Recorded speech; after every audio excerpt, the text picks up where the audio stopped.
안녕하세요. 상수주역입니다. 오늘은 주역 64궤 중 14번째 궤인 화천대유궤, 대유궤의 4번째 시간입니다. 마지막 시간이죠. 우리가 지난 시간은 뭘 배웠죠? 지난 시간에는 대유궤의 초효, 2효, 3효의 효사에 대해 배웠습니다. 오늘은 4효, 5효, 상효에 대한 효사를 배우도록 하겠습니다. 자, 효사에 들어가기 전엔 대유궤는 조금 전에 말씀드렸듯이 주역 64궤 중에서 14번째 궤라고 했습니다. 이 궤는 상징하는 바가 큰 소유와 번영입니다. 위는 불을 상징하는 리궤, 아래는 하늘을 상징하는 금궤의 모습입니다. 불은 번영과 열정, 하늘은 강한 창조력을 상징합니다. 이 둘이 결합해 이 대유궤는 큰 소유를 가짐에 대한 경계도 얘기를 하고 있습니다. 큰 소유, 크게 가질 때는 어떻게 해야 된다는 경계의 그 상징도 우리에게 같이 전해주고 있습니다. 여기서 대유궤의 대유는 글 그대로 크게 가짐이란 뜻입니다. 그러면서 가진 것이 크게 빛나는 것은 나눔이 있다라는 메시지를 우리에게 건네주고 있습니다. 자, 이런 배경을 깔고 이제 4효, 5효, 상효에 대해서 공부를 하도록 하겠습니다. 먼저 4효를 볼까요? 4효. 4효를 우리말로 한번 읽어보죠. 구사.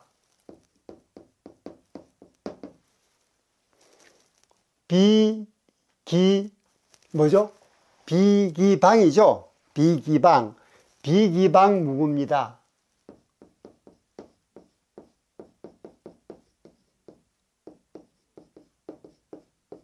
이를 우리말로 번역을 하면 어떻게 될까요? 비기방 무구. 여기서 방은 교만하다 또는 자기를 너무 내세운다 하는 그런 뜻을 가지고 있습니다.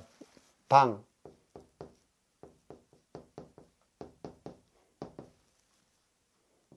교만하다 또는 내세우다 라는 뜻을 가지고 있거든요. 그래서 우리말로 번역하면은 교만하지 않으니 허물이 없다. 여기서 비는 주역에서 이 비는 뭐라 그랬죠? 이 비는 불하고 같은 뜻이라 했죠. 아니라는 뜻, 부정입니다. 아니라는 뜻이죠. 그러니까 교만하지 않으니 허물이 없다 라는 뜻을 가지고 있습니다. 자, 그럼 구사가 뜻하는 바를 한번 볼까요? 구사는 위치적으로 볼 때 아래에 있던 초효, 2효, 3효를 지나서 4효의 자리로 들어왔습니다. 4효는 바로 군주의 아래에 있죠. 즉 지방정부를 거쳐서 중앙정부로 들어왔습니다. 이제 전체를 봐야 되는 그런 시점입니다. 이럴 때 자칫 잘못하면 교만하기 쉽죠. 그래서 비기방, 교만하지 않으니 허물이 없다 라고 얘기를 하는 것입니다. 즉 이제는 구사의 위치로 올라갔으니 구사가 해야 될 일은 교만하지 않고 나라 일에 전념하는 겁니다. 이 나라 일에 자신의 재물이나 재능보다는 나라 전체의 재물이나 재능에 정열을 쏟아야 되는 그런 시기인 것입니다. 그래서 이게 효변하면, 구사가 효변하면 상괴는 어떻게 변합니까? 양유가 음유로 변하죠, 구사가. 그죠?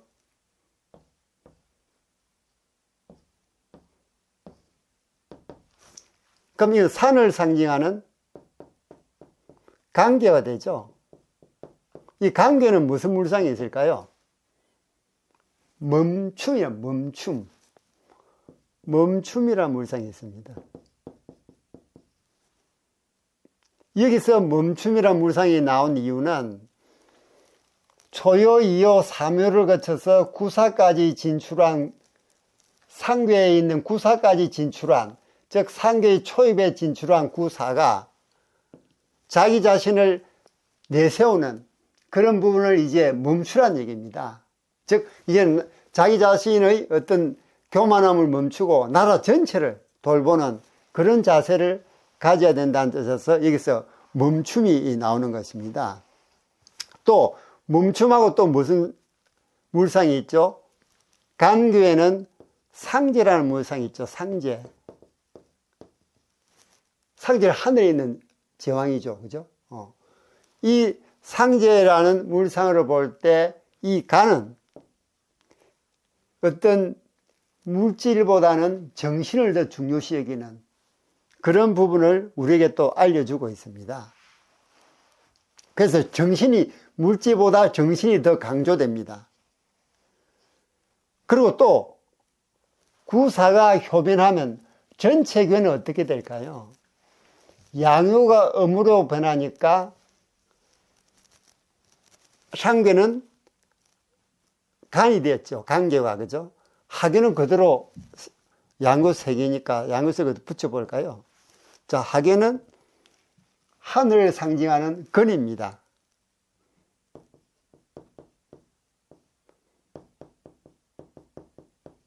하늘은 근입니다. 산천 대축이죠. 26번째 개입니다. 산천대축. 이 산천대축이란 이 괴상은 무슨 뜻을 가지고 있냐면 이 하늘을 상징하는 근이 무슨 물상이 있냐 할 때 이 군자라는 물상도 있지만 여기에 지식 또는 자원이라는 물상도 동시에 가지고 있습니다. 그래서 산천대축은 이 지식이라는 인재를 길러내는데 나라 전체로의 인재, 즉 전국에서 인재를 길러내는 겁니다. 산천대축은. 그래서 구사가 초요, 이효, 삼효를 지나서 상괴의 첫 번째 호인 구사에 진입하면서 지금까지 행동해왔던 거는 완전히 바꾸었어. 나라를 생각하는, 자신보다는 나라를 생각하고 또 자신의 교만선을 멈추고 억제하고 물질보다는 상례라는 물상을 통해서 알 수 있듯이 정신을 더 내세우는 그런 자세를 가져야 된다라고 하면서 구사는 구사가 하괴에서 상괴로 진입은 했지만 겸손을 잃지 마라 하는 부분을 우리가 여기서 알 수가 있죠. 그죠? 겸손을 잊지 말고 교만하지 말아라 하는 부분을 우리에게 알려주고 있습니다. 다음은 구오를 볼까요? 구오.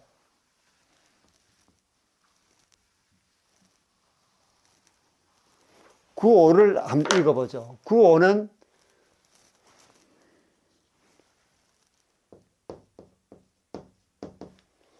궐부교여,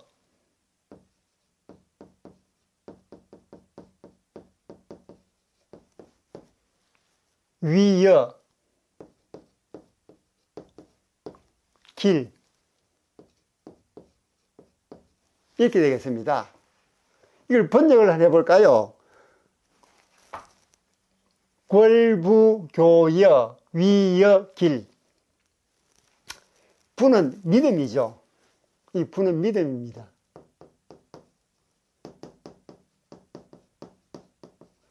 그 다음, 이 궐은 큰 뜻이 없죠. 궐은, 이 궐은 무슨 뜻이냐 하면, 그것, 그냥 어떤 지시대명사적인 그런 뜻을 가지고 있습니다.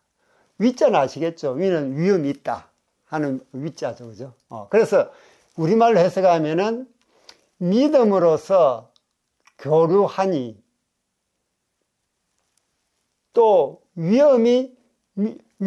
믿음으로써 교류하고 위험이 있으니 길하다.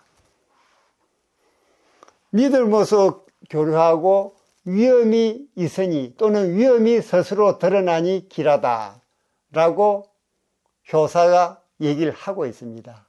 이 부분을 우리가 한번 설명을 해볼까요? 결부교여 위여길. 먼저 유고가 이 무슨 자리죠? 지도자의 자리죠. 즉 왕의 자리입니다. 그리고 여섯 호 중에서 유일한 음효입니다.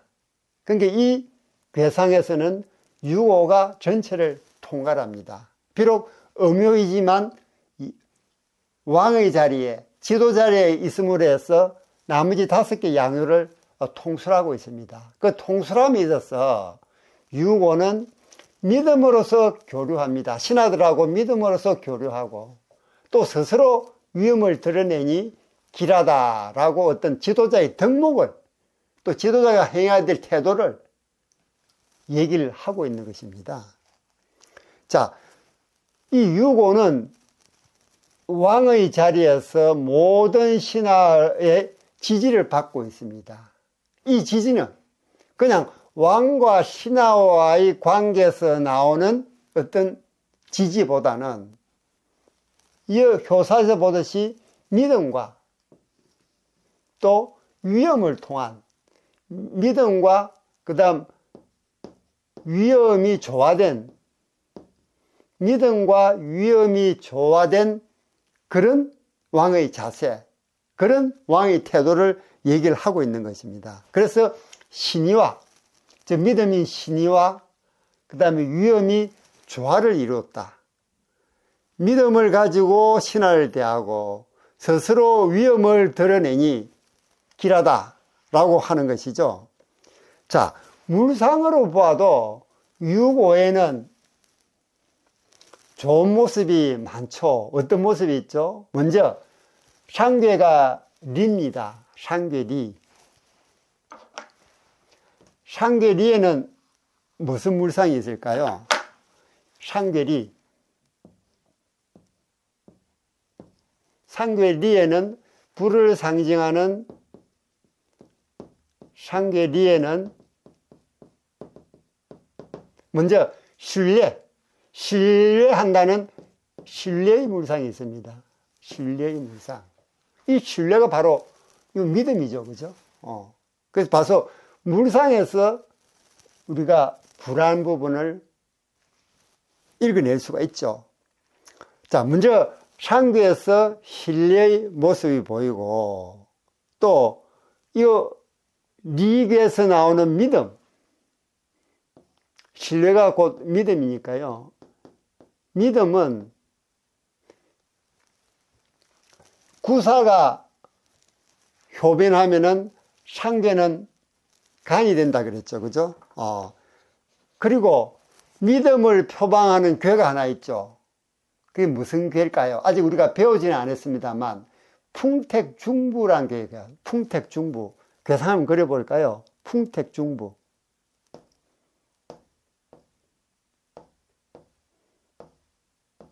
상괴가 바람을 상징하는 풍, 하괴가 연못을 사랑하는 택입니다. 그래서 풍택중부. 이게 61번째 괴죠.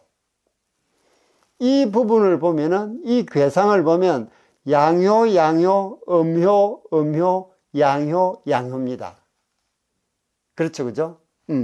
이 중부계를 추각을 시켜볼까요? 추각을 시킨다는 얘기는 같은 효가 연이어 있으면 그 효를 하나효로 만든다 그랬죠. 자, 이 양효 두 개니까 하나의 양으로 표시할 수 있죠.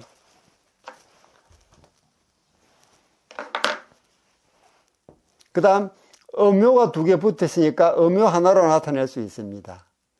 또 양효가 두 개니까 양효 하나로 표시할 수 있죠. 이게 이제 축약시키는 거죠. 축약. 자, 축약시키면 이게 뭐 됩니까? 이게 불을 상징하는 리계화 되어버립니다. 즉, 이 리계 자체에 신뢰라는 믿음, 물상, 믿음이란 물상이 있는 게 바로 풍택중부계가 가지고 있는 믿음과 같은 괴상을 가지게 되는 거죠. 왜? 풍택중부계는 6개의 괴를 가지고 있지만 이걸 축약을 하면은 리계가 되더라. 결국 이 리계는 여기 나온 리계인데 신뢰와 믿음이라는 물상이 있다 라는 부분을 우리가 여기서 알 수가 있는 것입니다.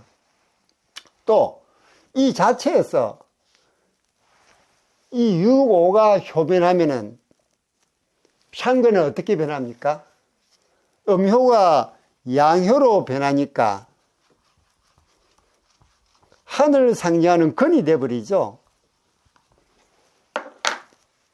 6,5가 효변하면 상근은 양효가 되면서 하늘을 상징하는 근이 됩니다. 여기는 무슨 물상이 있죠?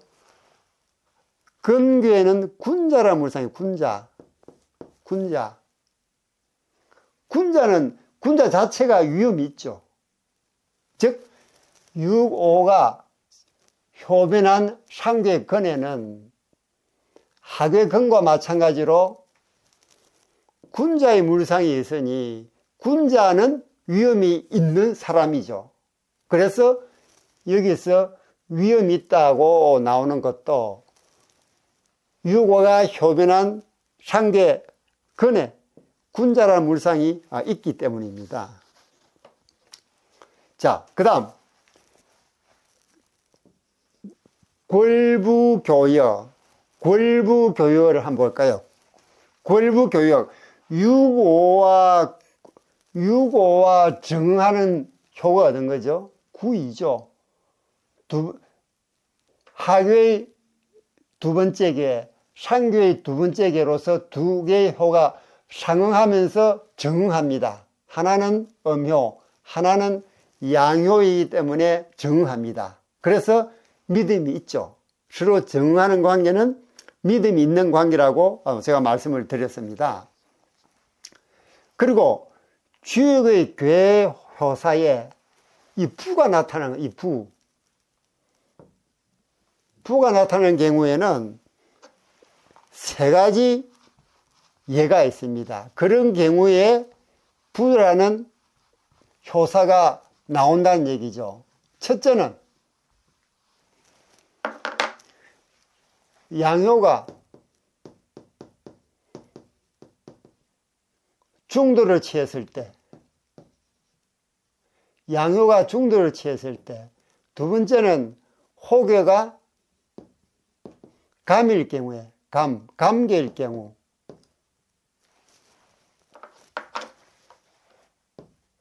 호괴가 감계일 경우, 세 번째는 친비하고 정응하는 경우,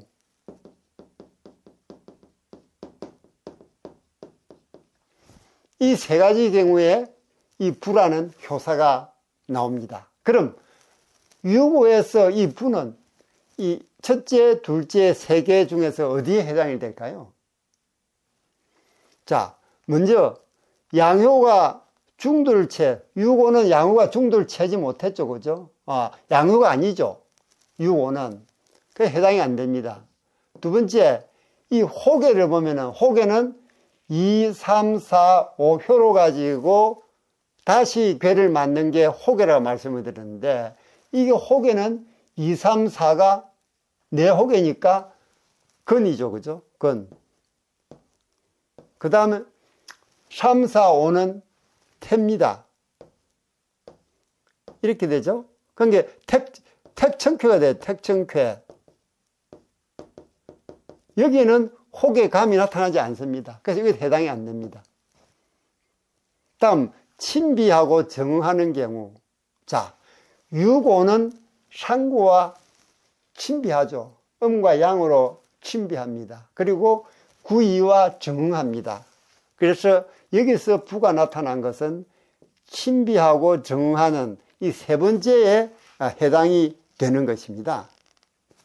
그래서 이 부라는 효사가 나왔다 하는 부분을 알아두시면 좋겠습니다. 다음은 위여.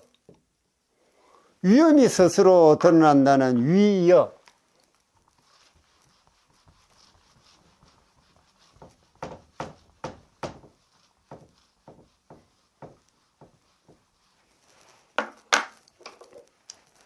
자, 유고가 효변한 상계는 건이 되죠. 유고가 효변하면 상계는 건이 된다고 했습니다. 왜? 음호가 양으로 바뀌니까, 그죠?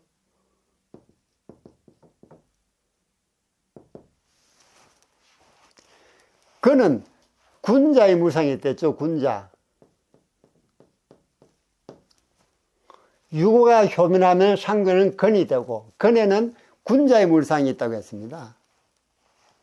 그러니, 군자의 물상이냐, 군자는 스스로 위험이 있는 거죠, 위험. 군자는 위험이 있는 사람이 군자가 되는 겁니다. 그래서 스스로 이게 유고가 효변하면서 상괴가 건으로 되고, 상괴 건에는 군자라는 물상이 있으니까 위험이 있다 하는 위가 나올 것입니다. 자, 계사전에서 공자가 만든 시빅 중에 하나인 계사전에 보면 이런 말이 나옵니다. 효는, 각각 효는 자연의 흐름처럼 흘러가는 것입니다. 시간별로, 단계별로 흘러가는 것이죠. 이게 억지로 변화시킬 수 있는 게 아닙니다. 이 효는. 그래서 억지로 변화시키려 하지 않는다고 합니다. 이는 자연스러운 변화로 사전에 억지로 조작할 수 있는 것이 아니란 얘기죠. 그래서 여기서 유고가 효변하면은 건이 되고, 이 건에는 군자라는 물상이 있고, 군자는 위험이 있으니까 이 효사에 위험이 있다는 위자가 나오는 것입니다.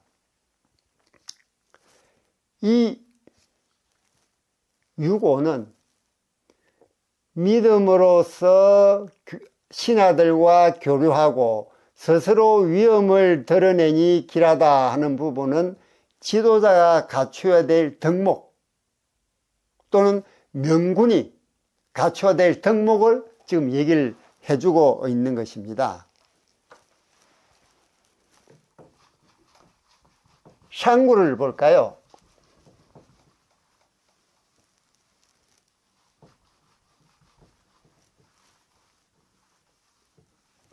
자, 상구를 읽으면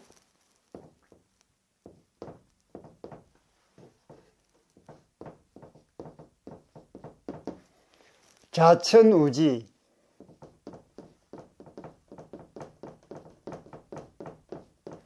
길무불리,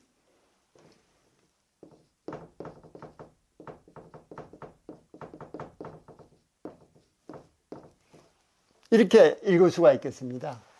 이걸 우리말로 해석을 하면 어떻게 될까요? 하늘이 스스로 도우니 또는 하늘로부터 도우니 길하고 이롭지 않음이 없다. 하늘이 도우니 길하고 이롭지 않음이 없다.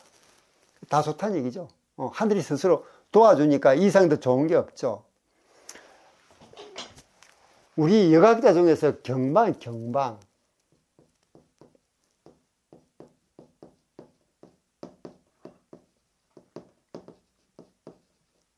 경방이라는 여학자가 있습니다. 경방이라는 이 여학자가 역을 설명하면서 원래 주역은 제가 설명을 드릴 때 하나라의 연산역, 그 다음 상나라의 무슨 역이었죠? 귀장역. 그 다음에 주나라의 주역이라고 했습니다. 연산역은 상제를 모신다 그랬죠. 상제. 귀장역은 신명이라 해서 귀신을 모신다 했습니다. 그리고 주역은 천지인을 모시는 것이죠. 특히 하늘을 모시는 겁니다. 자, 그런 주역에 이 경방이라는 여각자는 귀신을 들고 나옵니다. 귀신. 그래서 주역의 입장에서는 뭐가 생뚱맞죠. 천지인, 즉 하늘을 따라서 우리가 행동하고 살아가는데 귀신이 등장하는데 뭔가 생뚱맞습니다.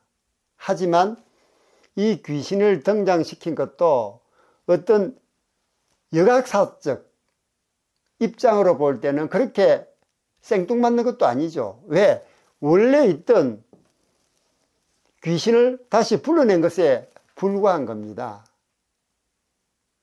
그래서 경방은 천지인 삼재에다 귀신을 추가했습니다. 그래서 인문적 주역이라고 하는 이 주역의 입장에서는 다소 생뚱맞습니다.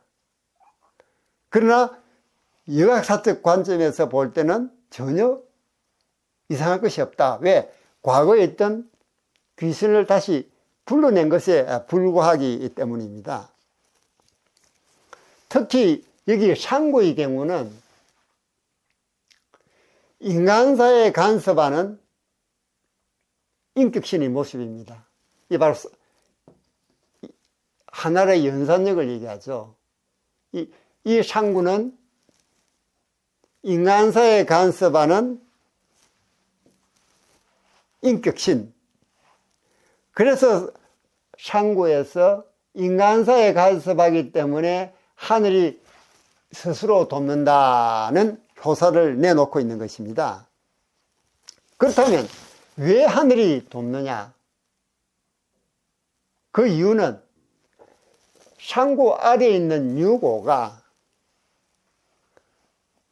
상구를 따르기 때문입니다.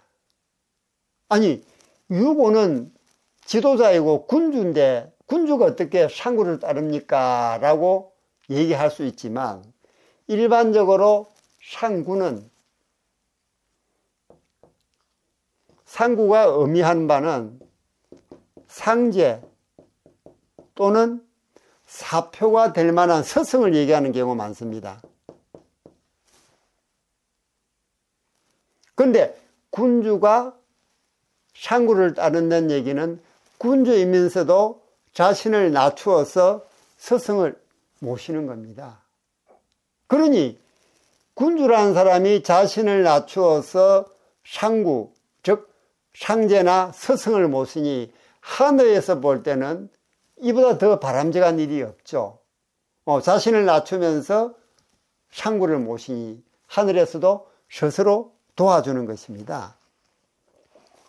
그래서 좌천우지란 이 우자는 돕는다는 뜻이거든요. 좌천우지라는 효사가 나온 것은 유고가 군주의 자리에 있으면서도 자신을 낮추어서 서성으로 상구를 모시기 때문에 하늘이 스스로 도와준다라고 얘기를 하고 있습니다. 그리고 여기 길무불리, 길하고 이롭지 않음이 없다라고 하는 이 효사는 유고와 상구가 무슨 관계죠?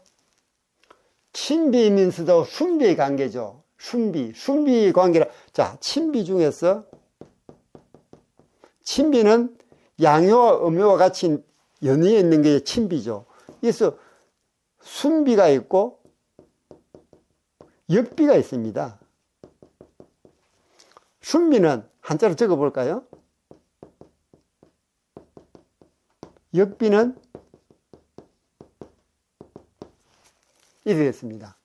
순비는 아래가 음요면서 위에 있는 양효를 받드는 게 순비입니다. 순한 거죠. 그죠? 순종하는 거죠. 여기는 음효가 양효를 받들고 있습니다. 그래서 순비 관계입니다. 만약 유고하고 구사의 관계에 보면 친비는 친비인데 이건 역비 관계죠. 왜? 양효가, 강한 양효가 약한 음효를 받들고 있으니까 역비예요. 역비. 그러니까 순비 관계이므로 공손히 유고가 상구를 따르는 것입니다. 공자는 얘기하기를 순한 사람을, 하늘은 순한 사람을 돕는다고 했습니다. 순이라는 것은 이 순자입니다. 순종하는 사람. 하늘은 순종하는 사람을 돕고 사람은 믿을 만한 사람을 돕는다고 했습니다. 이 믿을 신입니다. 하늘은 순종하는 사람을, 즉 하늘에 순종하는 사람, 또는 군주이면서도 스승을 말에 순종하는 사람, 이런 사람을 돕는다고 했고, 사람은 믿음직한 사람을 돕는다고 했습니다. 이건 바로 신뢰를 상징하는 하괴리에, 그 괴상에서 우리가 그 모습을 볼 수가 있죠. 하괴리에는 신뢰의 물상이 있기 때문입니다. 그런데 이 유고는 둘 다 갖추었습니다. 둘 다 갖추었습니까? 하나는 유고가 군주이면서 상구를 모시면 순종하는 그 모습, 또 유고가 믿음을 가지고 신하들을 대하는 모습, 그러니까 순과 신을 다 가지고 있다는 얘기죠. 그래서 길하고 이롭지 않음이 없다라고 효사가 얘기를 하는 것입니다. 조금 전에 말씀드릴 때 하늘이 돕는다는 자천우지가 나온 것은 유고가 상구를 따르기 때문이라고 말씀드렸습니다. 즉 상구와 유고의 관계는, 상구와 유고의 관계는 사표가 될 만한 서성의 모습이 있을 때 그건 상구에 들어갑니다. 사표가 될 만한 서성, 또는 군주가 모셔야 될 만한 훌륭하신 분, 그러니까 일반 서성, 사표가 될 만한 서성으로 보시면 되겠습니다. 군주가 자신을 낮추어서 상구를 서성처럼 모시는 것입니다. 그런데 여기에서 상제의 모습이 나타난 것은 상구가 효변하면 상계는 어떻게 변합니까? 양효가 음효로 변하죠. 그러면 양효, 음효가 됩니다. 양효, 음효가 되죠. 이러면 이게 뭘 의미합니까? 연못을 상징하는 태교가 됩니다. 태교에는 무슨 물상이 있느냐? 제후라는 물상이 있죠. 제후.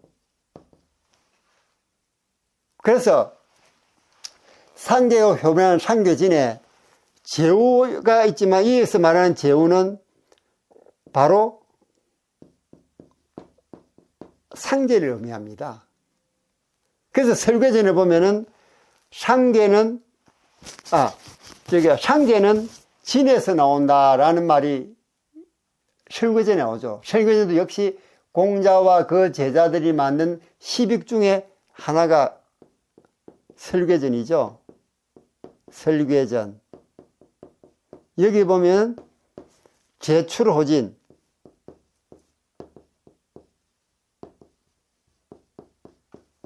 한자로 한번 적어볼까요?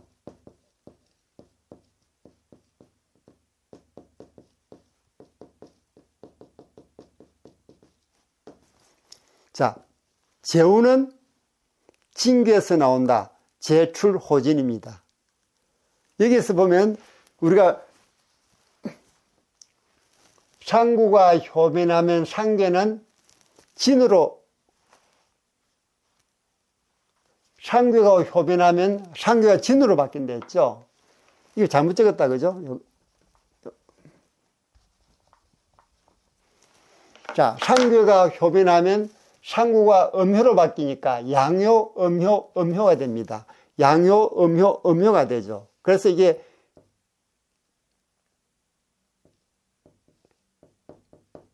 진괴가 되죠. 진괴.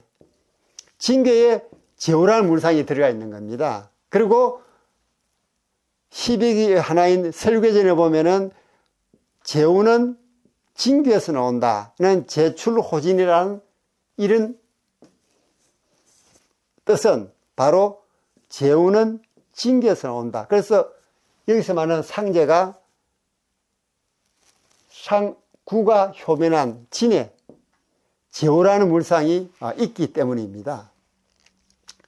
이렇게 상구는 우리에게 무엇을 얘기하냐면 겸손함을 잃지 않고 하늘의 뜻에 따를 때 번영이 지속될 수 있다.